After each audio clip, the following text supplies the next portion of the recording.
हाँ, अभी video disconnect हो गया था, उसी के आगे मैं कंटिन्यू कर रहा हूँ।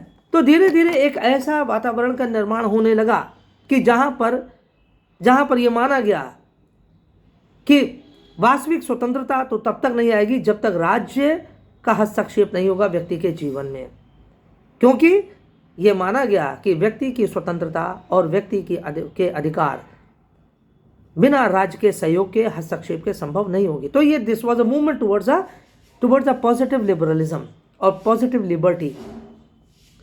तीसरा फेज अब जब आया, जिसे हम कहते हैं कि दूसरे विश्व युद्ध के समय, इन the post second world war a different view point started gathering.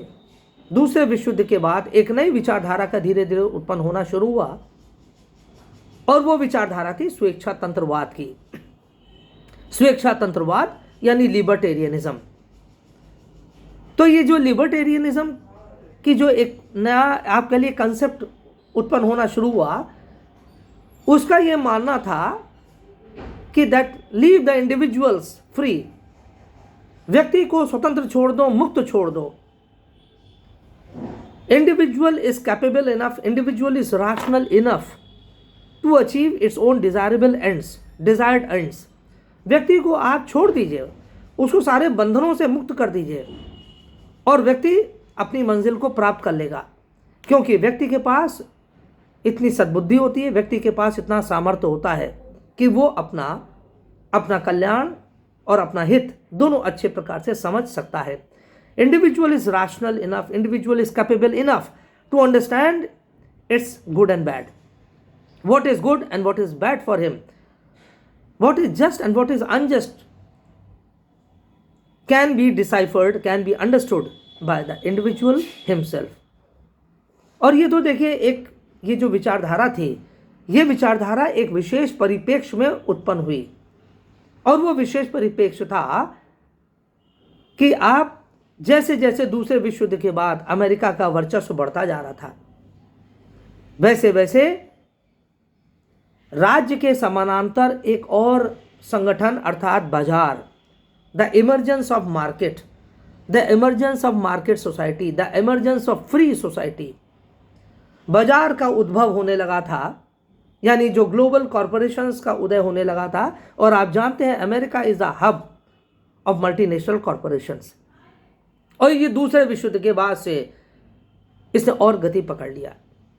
We know it very well that America has always been basically a country that is wedded to capitalism।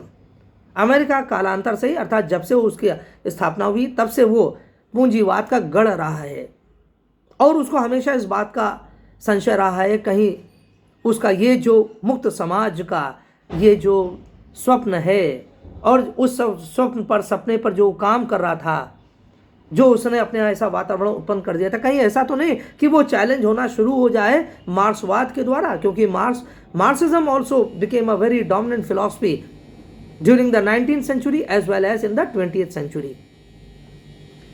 इसलिए अमेरिका में ये एक इस प्रकार की विचारधारा जन्म करने लगी, यानी जन्म लेने लगी, जन्म तो नहीं कहेंगे लेकिन हाँ मजबूत होने लगी।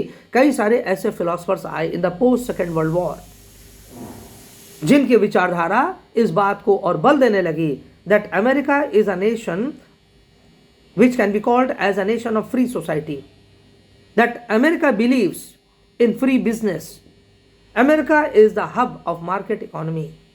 और इस प्रकार के विचार को बल देने वाले विचारकों का में नाम जो है उसमें रॉबर्ट नॉजिक है, रॉबर्ट नॉजिक, हेयक, F.A. हेयक, फ्रेडरिक हेयक जिसे हम कहते हैं, और तीसरा जो है मिल्टन फ्रीडमैन।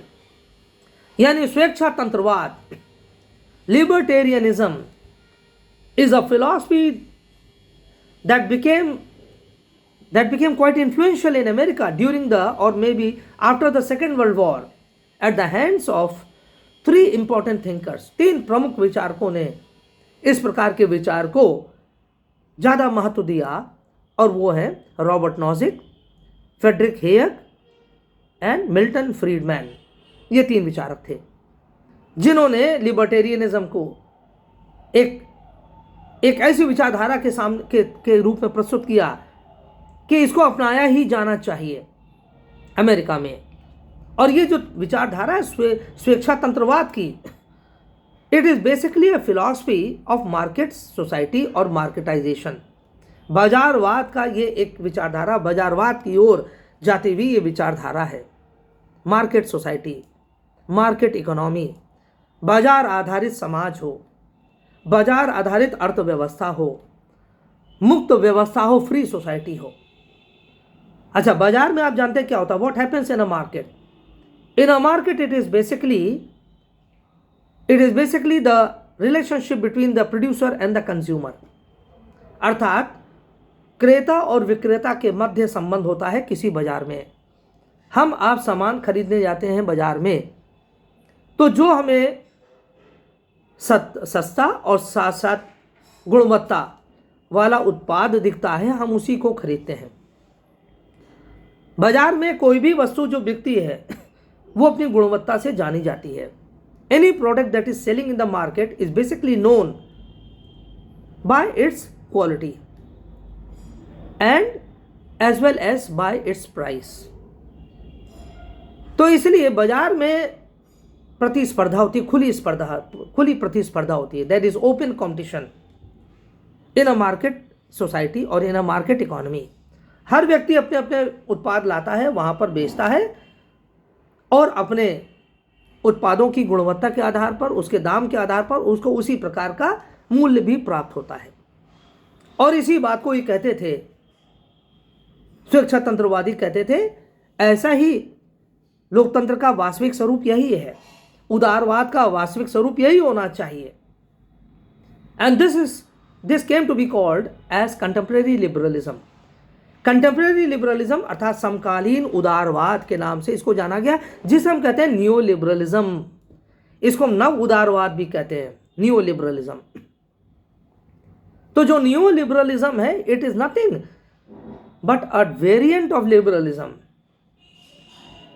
लिबरलिज्म ने हमेशा उसका, देखिए जो उत्पत्ति हुई है उदारवाद की, उस उत्पत्ति के मूल में ही पूंजीवादी तत्व निहित हैं। लीव द इंडिविजुअल्स फ्री, यानी लेसे फेयर जो उस समय चला करता था, बहुत आज से 200 साल पहले, जिसके प्रवक्ता जॉन स्टुअर्ट मिल थे, जिसके प्रवक्ता जर्मी बेंथम थे, जिसके प्रवक्ता एडम स्मिथ, माल्थस और रिकार्डो थे।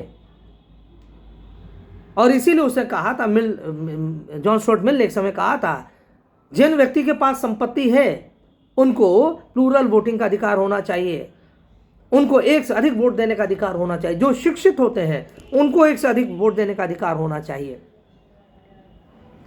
और क्यों उसने कहा? क्योंकि he was considered to be as a spokesman of the property classes. वो संपत्तिवान व्यक्तियों का प्रवक्ता भी माना जाता है, कहा जाता है। हालांकि बाद में मिल ने अपनी इस विचारधारा में थोड़ा परिवर्तन करने का प्रयास भी किया,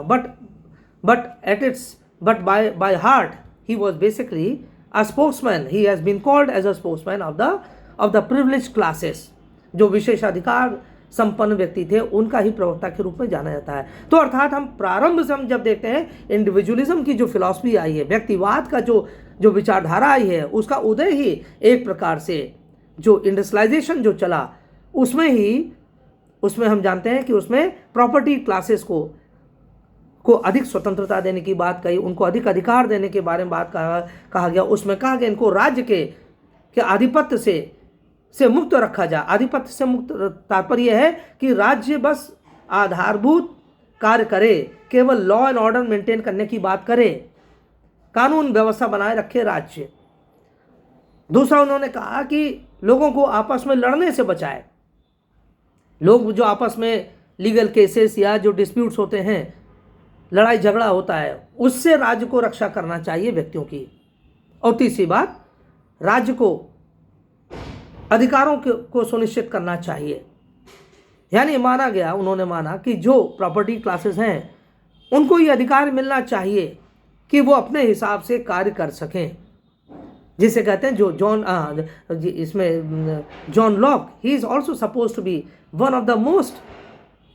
of the biggest champions of individualism, the right to life, liberty and property. जीवन स्वतंत्रता और संपत्ति का अधिकार। और संपत्ति का अधिकार में आप जानते हैं, he considers the right to property as the most important right. He is also called as a spokesman of the privilege classes. तो मिल से, बेंथम और मिल से पहले तो जॉन लॉक का नंबर आता है, और जॉन लॉक को ही कहा जाता है he is a father of liberalism, he is a father of classical liberalism. और यहां तक कि उसको इतना बड़ा लिबरलिज्म का वो चैंपियन था कि उसने कहा था कि अगर विद्रोह करना पड़े जनता को तो वो भी करना जरूरी हो सकता है, क्योंकि अगर कोई भी शासन व्यवस्था व्यक्तियों के हितों की या अधिकारों का, लाइफ, लिबर्टी, प्रॉपर्टी को संरक्षित करने में नाकाम होती है, तब ऐसे में उस शासन व्यवस्था, सरकार के विरुद्ध विद्रोह करना बिल्कुल उचित रहेगा। तो यानी जो मूल स्वरूप था उदारवाद का, जो मूल स्वरूप था, जो 18वीं शताब्दी में जो था, वही मूल स्वरूप अब कुछ बदल कर अब वापस वो कंटेम्प्रेरी लिबरलिज्म के रूप में आ जाता है हमारे सामने, या न्यू लिबरलिज्म के रूप में सामने आ जाता है। और क्या इसमें सामने आ जाता है? अब आज के युग में जो लिबरलिज्म है, उदारवाद है, वो बाजार के बारे में बात करता है, वो कमोडिटी के बारे में बात करता है, वो फ्री ट्रेड के बारे में बात करता है, वो ओपन सोसाइटी के बारे में बात करता है, वो फ्री इकोनॉमी के बारे में बात करता है, वो डी रेगुलेशन के बारे में बात करता है, वो डी ग्लोबलाइजेशन के बारे में बात करता है, वो डी ब्यूरोक्रेटाइजेशन के बारे में बात करता है। ये जो कंटेम्प्रेरी लिबरलिज्म है, जिसे हम न्यू लिबरलिज्म कहते हैं, वो कहते हैं मार्केट तब तक अपना काम अच्छा नहीं कर सकती है जब तक मार्केट के ऊपर जो तमाम प्रकार के बंधन हैं, यानी डी ब्यूरोक्रेटाइजेशन जैसे हमने कहा, अर्थात अधिकारी तंत्र को कम से कम किया जाना चाहिए। अधिकारी तंत्र यानी जो राज्य है, अधिकारी bureaucracy is a part of state, it is an organ of the state, इसलिए the state interference in the free market should be minimized. राज्य का कम से कम न्यूनतम हस्तक्षेप होना चाहिए मुक्त समाज में या मुक्त बाजार व्यवस्था में। डी रेगुलेशन अर्थात जो आप हर चीज को बांधने का प्रयास करते हैं, राज्य के संदर्भ में कहता है हर राज्य जो हर चीज को कानूनों में बांधने का प्रयास करते हैं, रेगुलेट करने का प्रयास करते हैं, वो रेगुलेशन अब धीरे धीरे कम हो जाना चाहिए, न्यूनतम हो जाना चाहिए। इसीलिए कहते हैं डी रेगुलेशन। रेगुलेट करना, किसी चीज का नियम करना, का नियमन करना, तो अर्थात उस चीज को कम से कम कर दिया जाना चाहिए, न्यूनतम कर दिया जाना चाहिए, इसे कहता है डी रेगुलेशन। इसी तरह से और भी तमाम प्रकार के जो बंधन हैं, उन सभी बंधनों को मुक्त कर दिया जाना चाहिए, दूर कर दिया जाना चाहिए, तभी कोई मार्केट इकोनॉमी, तभी वास्तव में व्यक्ति को स्वतंत्रता प्राप्त हो पाएगी। क्योंकि एक बंधे हुए समाज में, एक ऐसा समाज जो कानूनों में जकड़ा हुआ है और जहां पर राज्य हर प्रकार से व्यक्ति के जीवन में हस्तक्षेप कर रहा है, वो कभी भी उचित राज्य नहीं हो सकता। ऐसा राज्य कभी भी व्यक्तियों की स्वतंत्रता को सुनिश्चित नहीं कर सकता है। इसलिए ये जो न्यू लिबरलिज्म का नया वेरिएंट है, यानी जो हम कहते हैं नव उदारवाद, या इसको लिबर्टेरियनिज्म, स्वेच्छा तंत्रवाद का जो नाम दिया गया है, it is nothing but an attempt to reestablish the old classical liberalism in today's 21st, we can say 21st or maybe even in the 20th century, 20वीं शताब्दी में इसको पुनर्स्थापित करने का प्रयास किया गया था। बदली हुई परिस्थितियों में, ग्लोबलाइजेशन के युग में, लिबरलाइजेशन के युग में, प्राइवेटाइजेशन के युग में, अर्थात जिसे हम कहते हैं एलपीजी पॉलिसी का जो ज़माना आ गया है ना, वैश्वीकरण, निजीकरण और ग्लोबलाइजेशन, लिबरलाइजेशन, प्राइवेटाइजेशन, वैश्वीकरण, उदारीकरण और निजीकरण, ये तीन जिसको मिलाकर कहते हैं एलपीजी। तो एलपीजी के युग में जिसका आरंभ 1990 के बाद से हो जाता है, या इसको और पहले थोड़ा से ले जाएं, दूसरे विश्व युद्ध के बाद जब अमेरिका की शक्ति बढ़ गई काफ़ी, तो उसने प्राइवेटाइजेशन की विचारधारा को और तेज किया। तभी से ये विचारधारा शुरू हो गई कि अगर ग्लोबलाइजेशन को, या अगर प्राइवेट जो रियल में है, प्राइवेट सेक्टर है, प्राइवेटाइजेशन की जो मुहिम है, अगर उस पर राज्य अपने बंधन कम नहीं करेगा तो ऐसे में कभी भी मार्केट पनप नहीं सकता है। तो मार्केट को आगे बढ़ाने के लिए ही इस प्रकार की विचारधारा एल्फ्रेड हेक ने, रॉबर्ट नॉजिक ने और साथ साथ मिल्टन फ्रीडमैन ने ये प्रस्तुत किया। तो पहले तो हमें बेसिक आधार हमको ये समझ लेना चाहिए कि क्या लिबरलिज्म है। When you start talking about liberalism, हमारे मस्तिष्क में एक प्रकार से एक रफ आइडिया होना चाहिए। Only then you will be able to trace the development of liberalism and starting from the 18th century, starting from the wealth of nations. Basically जो इंडस्ट्रियलाइजेशन का जो प्रोसेस हुआ था, जब से मांग उठना शुरू हुई लेज़े फेयर की, तब से आप उसको ट्रेस करते हुए आज की परिस्थितियों में तभी पहुंच सकते हैं। तो मेरा यहाँ आग्रह ये, whenever you are talking about liberalism, एक आपके विचारधारा में एक तारतम्य होना चाहिए, डिसजॉइंटेड नहीं होने चाहिए विचार उदारवाद को लेकर।